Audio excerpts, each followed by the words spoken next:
तो hey guys, welcome back to the channel. तो आज मैं लेके आ गया हूँ एक नया इसेकाई एनिमे का एक्सप्लेनेशन जिसका नाम है am I actually the strongest. So I hope कि तुमको ये वीडियो पसंद आएगा। लेकिन वीडियो शुरू होने से पहले अगर तुम चैनल पर नया हो तो चैनल को सब्सक्राइब कर दो और इस वीडियो को एक लाइक कर दो। सो बिना किसी देरी के लेट्स स्टार्ट द वीडियो। तो एपिसोड स्टार्ट होता है और हम हमारे मेन कैरेक्टर को देखते हैं जो कि अपनी स्टोरी बताता है कि 5 साल पहले उसको कुछ बच्चों ने इतना बुली किया था कि वो अब सर्टेन नीट बन के रह गया है।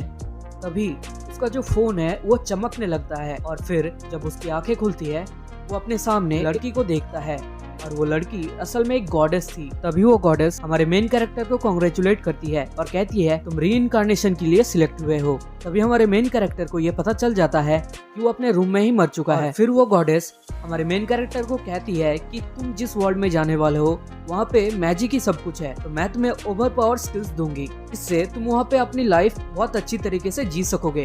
तभी मेन कैरेक्टर सोचता है अगर मुझे रीइंकार्नेशन का मौका मिल रहा है तो मैं अपनी लाइफ इस बार शांति से जीना चाहूंगा, जैसे एनीमे देख के या फिर कुछ और करके। इसके बाद वो गॉडेस हमारे मेन कैरेक्टर को रीइंकार्नेट कर देती है दूसरे वर्ल्ड में और फिर हम एक बेबी को देखते हैं जो कि हमारा मेन प्रोटैगनिस्ट है और हमें पता चलता है कि वो एक रॉयल खानदान यानी कि राजाओं के घराने में पैदा हुआ है और उसका फादर उस किंगडम का राजा है। तभी वो राजा उस बेबी के ऊपर वो रॉयल इंसिग्निया का मार्क देखता है और कहता है कि ये मेरा ही बेटा है क्योंकि इसके शरीर पे मेरे खानदान का रॉयल इंसिग्निया का मार्क भी है और ये कम से कम 40 लेवल यानी कि बहुत पावरफुल तो होगा ही। तभी वो लोग इस बच्चे का यानी कि हमारे मेन प्रोटैगनिस्ट का माना या फिर लेवल चेक करते हैं और फिर उन्हें पता चलता है कि इसका जो लेवल है वो सिर्फ 2 है, जिसको देख के राजा बहुत ज्यादा उदास हो जाता है। उसके 12 बज जाते हैं। तभी रानी जो है वो कहती है कि अगर ये बात हमारी प्रजा को पता चल जाए ये हमारे खानदान के लिए एक बहुत बड़ा डिस्ग्रेस होगा। तभी हमारा मेन कैरेक्टर सोचता है कि मैं तो अभी अभी रीइंकार्नेट हुआ हूँ, तो क्या ये लोग मुझे फिर से मारने की सोच रहे हैं। तभी वो राजा ऑर्डर देता है कि इस बच्चे को दूर जंगल में छोड़ आओ। तभी ये सभी चीजें वो गॉडेस देखती है और कहती है ये मुझसे बहुत बड़ी गलती हो गई। तभी उसके पास बैठी हुई एक गॉडेस उससे पूछती है कि क्या किया तुमने। तो वो बताती है कि मैंने उसे बहुत ओवर पावर स्किल्स तो दे दिए लेकिन मैं उसे एलिमेंट देना भूल गई और उस वर्ल्ड में सिर्फ 2 डिजिट वाले लेवल ही मेजर किए जा सकते हैं। तभी वो गॉडेस पूछती है तो तुमने उसे कितने लेवल दिया है। तो वो कहती है 1002। इसके बाद हम लोग हमारे मेन कैरेक्टर को देखते हैं जो कि जंगल में अकेला था और अपनी बॉडी को हिला नहीं पा रहा था क्योंकि वो एक बच्चा है। तभी उसको याद आता है कि वो सिर्फ एक बैरियर मैजिक ही यूज कर सकता है। तो वो ट्राई करता है, वो विजुलाइज करता है बैरियर्स को अलग अलग शेप और कलर्स में। फिर फाइनली वो कामयाब हो जाता है और एक बड़ा सा क्यूबॉइड बैरियर बना के अपने आसपास लगा देता है ताकि कोई भी जानवर उस पर हमला न कर सके। इसके बाद हम देखते हैं कि हमारा मेन कैरेक्टर उस बैरियर को कंट्रोल करके उड़ने लगता है। तभी वहाँ पे एक वुल्फ डीमन आ जाती है जो कि उसके ऊपर हमला कर देती है, लेकिन वो बैरियर बहुत ज्यादा स्ट्रॉन्ग था जिसको वो डीमन तोड़ नहीं पाती। इसके बाद हमारा मेन कैरेक्टर बहुत सारे छोटे छोटे बैरियर्स बनाता है और उन बैरियर्स को उसी डीमन की तरफ फेंक के मारता है, लेकिन उससे उस डीमन को कुछ नहीं होता। तभी हमारे मेन कैरेक्टर दिमाग लगाता है और बैरियर्स की मदद से पेड़ को उठा के उस डीमन की तरफ फेंक के मारता है, जिसकी वजह से वो डीमन घायल हो जाती है। लेकिन हम देखते हैं कि वो डीमन फिर से उठने लगती है। तभी इस बार हमारा मेन कैरेक्टर पूरा का पूरा पहाड़ ही उठा लेता है अपने बैरियर की मदद से और उसके ऊपर फेंकने वाला होता है। तभी वो वुल्फ बोलने लगता है कि बस करो, मैं सरेंडर करती हूँ। इसके बाद वाले सीन में हम लोग देखते हैं कि वो वुल्फ उससे माफी मांग रही होती है और कहती है कि मैं तुम्हें इसीलिए खाना चाहती थी क्योंकि मुझे मेरे माना को रिप्लेनिश करना था, लेकिन किसे पता था कि तुम इतने ज्यादा स्ट्रांग हो गए। आखिर तुम हो कौन। तो हमारा मेन कैरेक्टर तो बात नहीं कर सकता था क्योंकि वो एक बच्चा है। तभी वो अपने एक बैरियर को अपने गले में लगा लेता है जिसकी वजह से अब वो बात कर पा रहा था। फिर वो जोर से हेलो बोलता है जिसकी वजह से वो वुल्फ कहती है तुम तो बात कर सकते हो, तो तुम कौन हो मुझे बताओ।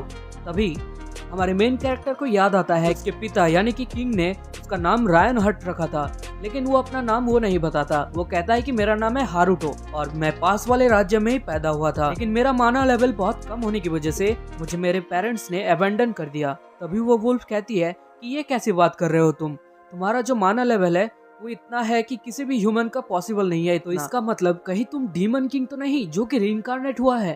तभी हारुतो सोचता है कि मैं अब इसको कैसे बताऊं कि मैं पिछले जन्म में एक सर्टेन नीड था तभी वो कहता है, हाँ तुमने सही कहा, मैं हूँ डीमन किंग। तो ये सुन के वो डीमन बहुत ज्यादा घबरा जाती है और कहती है कि मुझे मार दो, मैंने आपके ऊपर हमला किया। तभी हारुतो कहता है कि नहीं, मैं ऐसा नहीं करूंगा, जब तक तुम मुझ पे हमला नहीं करोगी तब तक मैं तुमको कुछ नहीं करूंगा। और ये कह के वो वहाँ से जाने लगता है और कहता है फ्ले बाद में मिलते हैं। तभी फ्ले उसको रोक लेती है और कहती है कि आपने मेरे जान को बख्शा है और मुझे न्यू नेम भी दिया है, तो आपके और मेरे बीच में एक कॉन्ट्रैक्ट साइन हो गया है जिसकी वजह से आज से आप मेरे मास्टर हुए। तभी हारुतो कहता है कि नहीं, मेरा इंटेंशन ऐसा नहीं था। और ये कहते ही वो नीचे गिर जाता है क्योंकि उसका जो एनर्जी है अब वो ऑलमोस्ट खत्म हो चुका था। तभी फ्ले उससे पूछती है कि मास्टर क्या हुआ आपको? तो हारुतो कहता है कि मैं एक बच्चा हूँ तो मुझे भूख लगी है। इसके बाद हम देखते हैं कि फ्ले अपने एक ह्यूमन फॉर्म में ट्रांसफॉर्म हो जाती है जो कि अनड्रेस्ड थी। तभी हारुतो अपने बैरियर्स की मदद से कुछ कपड़े बना के फ्ले को दे देती है। फिर फ्ले हारुतो से माफी मांगती है और कहती है कि मुझे माफ कर देना, मैं मिल्क प्रोड्यूस नहीं कर सकती। तभी वो सेंस करती है कि कोई आदमी उनके पास आ रहा था। तो फ्ले हारुतो से कहता है कि क्या मैं इसको मार दूं? तो हारुतो कहता है कि नहीं, पहले तुम उससे पूछो कि क्या चाहता है वो, फिर देखा जाएगा बाद में क्या करना है। और फिर हम देखते हैं कि हारुतो अपनी बैरियर की मदद से एक ट्रांसमीटर क्रिएट करता है और फ्ले के कान में लगा देता है। इसके बाद फ्ले उस आदमी से पूछती है कि तुम कौन हो और क्यों आए हो यहाँ पे? तो वो आदमी ये रिप्लाई करता है, मैं उस बच्चे को बचाने आया हूँ जिसको मेरे रिलेटिव ने यहाँ पे अबेंडन कर दिया है। कि तुम ह्यूमंस कैसे हो? तुम पहले एक चीज को अबेंडन करते हो और फिर उसी चीज को लेने आते हो। तो वो आदमी कहता है कि तुम ये सब बात पूछने वाली कौन हो? तो फ्ले कहती है कि ये जो बच्चा देख रहे हो इसके साथ मैंने अभी अभी कॉन्ट्रैक्ट साइन किया है, तो अब ये मेरा मास्टर है। और तभी वो आदमी कहता है ठीक है, ये मिल्क उस बच्चे को दे दो क्योंकि वो अभी भूखा है, मुझे पता है। ये सुन के हारुतो फ्ले को कहता है कि ये मिल्क ले लो, लेकिन फ्ले कहती है कि तुम मेरा मजाक उड़ा रहे हो है ना, क्योंकि मैं मिल्क प्रोड्यूस नहीं कर सकती। तभी वो आदमी कहता है कि नहीं, मुझे उससे कोई फर्क नहीं पड़ता, मुझे बस उस बच्चे को बचाना है। तो फ्ले कहती है कि तुम इस बच्चे को क्यों बचाना चाहते हो? वो आदमी कहता है मेरा और मेरे वाइफ का कोई भी चाइल्ड नहीं है, तो ये जो बच्चा अभी जन्मा है मैं इसको अच्छी लाइफ देना चाहता हूँ। तो ये बातें सुन के फ्ले रोने लगती है। और तभी वो आदमी कहता है अगर तुम्हारा ये मास्टर है तो मैं तुम्हें इसका पर्सनल अटेंडेंट बनने का मौका दूंगा। तो ये सुन के फ्ले मान जाती है और फिर उन दोनों के बीच एक कॉन्ट्रैक्ट हो जाता है। तभी हम देखते हैं कि वो बंदा जो है हारुतो की टोकरी को एक हैमर से मार देता है और तोड़ देता है और उसके ऊपर ब्लड भी डाल देता है ताकि इससे लोगों को पता चले कि किसी जानवर ने हारुतो को मार दिया है। इसके बाद हम लोग देखते हैं कि 9 साल बीत जाते हैं और हारुतो अब बड़ा हो चुका था और वो उसी बंदे के साथ रहता है अभी, और उसको डैड और उसके वाइफ को मॉम कहता है। अब उसके पास एक छोटी सी बहन भी है। तभी हारुतो कहता है कि मैं दूध मिलने के बाद यहाँ से जाने वाला था, लेकिन इन लोगों की काइंडनेस देखने के बाद मैं रुक गया, लेकिन अब मुझे सिर्फ यही दुख है कि मुझे मेरी छोटी बहन पसंद नहीं करती। तभी वो देखता है कि फ्ले के साथ शार्लेट जो है बहुत अच्छी तरीके से घुल मिल रही है।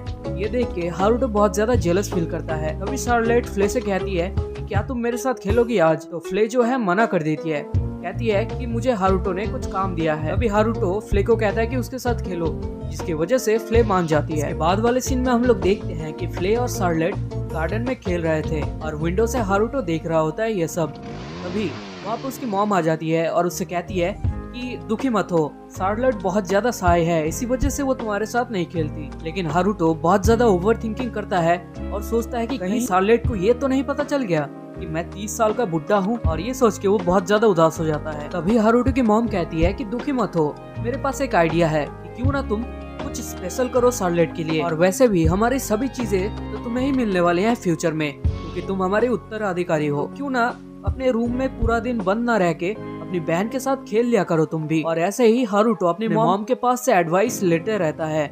इसके बाद वाले सीन में हम लोग देखते हैं कि हारुतो सोच रहा होता है कि जब मैं यहाँ से बाहर जाऊंगा फ्यूचर में, तब मेरे साथ फ्ले भी जाएगी, जिसकी वजह से शार्लेट और ज्यादा गुस्सा हो जाएगी मेरे से। और मैंने फ्ले को बहुत समझाया है लेकिन वो नहीं मानती, वो कहती है कि वो मेरे साथ ही रहेगी। और फिर हम देखते हैं उसने 9 साल लगा के अपना एक क्लोन बनाया है, लेकिन ये क्लोन अभी तक कंप्लीट नहीं हुआ क्योंकि ये ना बात कर सकता है और ना ही हिल सकता है। तभी उसे याद आता है कि उसने खुद का तो बना लिया है क्लोन, लेकिन उसको तो फ्ले को भी बनाना पड़ेगा। जो सोच के दिमाग खराब हो जाता है। तभी नीचे से उसको उसका डैड बुलाता है। इसके बाद हारुतो नीचे आ जाता है। तभी उसको उसका डैड कहता है कि आज से मैं तुम्हें तलवार की ट्रेनिंग दूंगा, क्योंकि तुम्हारा माना लेवल बहुत ज्यादा कम है तो तुम्हें दूसरे स्किल्स को डेवलप करना पड़ेगा, या फिर तुम किसी दूसरे फील्ड में इंटरेस्टेड हो। तभी हारुतो कहता है कि हाँ, मैं एंशिएंट मैजिक को स्टडी कर रहा हूँ। तो ये सुनकर उसका डैड कहता है, अच्छा, मुझे जान के खुशी हुई कि तुम अपने रूम में सिर्फ टाइम पास नहीं करते, कुछ प्रोग्रेसिव भी कर रहे हो, लेकिन तुम्हें स्वॉर्ड की टेक्निक्स तो आनी ही चाहिए, इसी वजह से तुम्हें ट्रेनिंग तो करनी ही पड़ेगी। हारुतो के डैड को अर्थ सैटरिंग वॉरहैमर के नाम से भी जाना जाता है, जो कि एक सीजन्ड वॉरियर है। इसके बाद हम देखते हैं कि हारुतो अपने चारों तरफ एक बैरियर लगा देता है ताकि उसका फिजिकल एबिलिटी कुछ हद तक बूस्ट हो सके। फिर हम देखते हैं कि हारुतो अपने डैड के ऊपर हमला करता है, तभी उसका डैड डॉज कर देता है, जिसकी वजह से हारुतो का जो स्वॉर्ड है वो टूट जाता है। तो हारुतो के इस अटैक को देख के उसका डैड बहुत ज्यादा चौंक जाता है। फिर उसका डैड भी हारुतो के ऊपर अटैक करता है, लेकिन हारुतो जो है जंप करता है बहुत ऊपर और उसको डॉज कर लेता है, जिसकी वजह से वो और ज्यादा चौंक जाता है। वो बहुत ज्यादा सरप्राइज हो जाता है क्योंकि उस अटैक को सिर्फ लेवल 30 के ऊपर वाले ही डॉज कर सकते हैं। फिर हम देखते हैं हारुतो जब बड़ा हो गया था उसने फिर से चेक किया था अपना माना लेवल, लेकिन उसका जो लेवल था वो सिर्फ 2 ही था, और ह्यूमैनिटी में सबसे हाईएस्ट लेवल तक जिसने रीच किया था वो है 77। इसके बाद हम लोग हारुतो के पेरेंट्स को एक साथ बैठे हुए देखते हैं, जहाँ पे उसकी मॉम कहती है कि आप बहुत ज्यादा बिजी लग रहे हो। तभी उसका डैड कहता है कि हाँ, मैं अभी हारुतो को स्वॉर्ड की ट्रेनिंग दे रहा हूँ। तो हारुतो की मॉम पूछती है, तो ट्रेनिंग कैसा जा रहा है? तो उसका डैड कहता है, ट्रेनिंग तो अच्छा जा रहा है, लेकिन मुझे शक है कि हमारा बेटा हारुतो एक रीइंकार्नेटेड डीमन है। तभी उसकी मॉम कहती है कि नहीं, ऐसा नहीं हो सकता, हारुतो के ना ही हॉर्न है और ना ही टेल है, तो वो डीमन नहीं हो सकता। तभी उसका डैड कहता है कि हाँ, तुम सही हो, लेकिन उसके पास जो इंसिग्निया का मार्क है उसके अंदर भी बहुत सारे पावर्स है जिसको ह्यूमंस आज तक समझ नहीं पाए। इसी वजह से तो फ्लेज जैसे डीमंस भी हारुतो को प्रोटेक्ट करते हैं।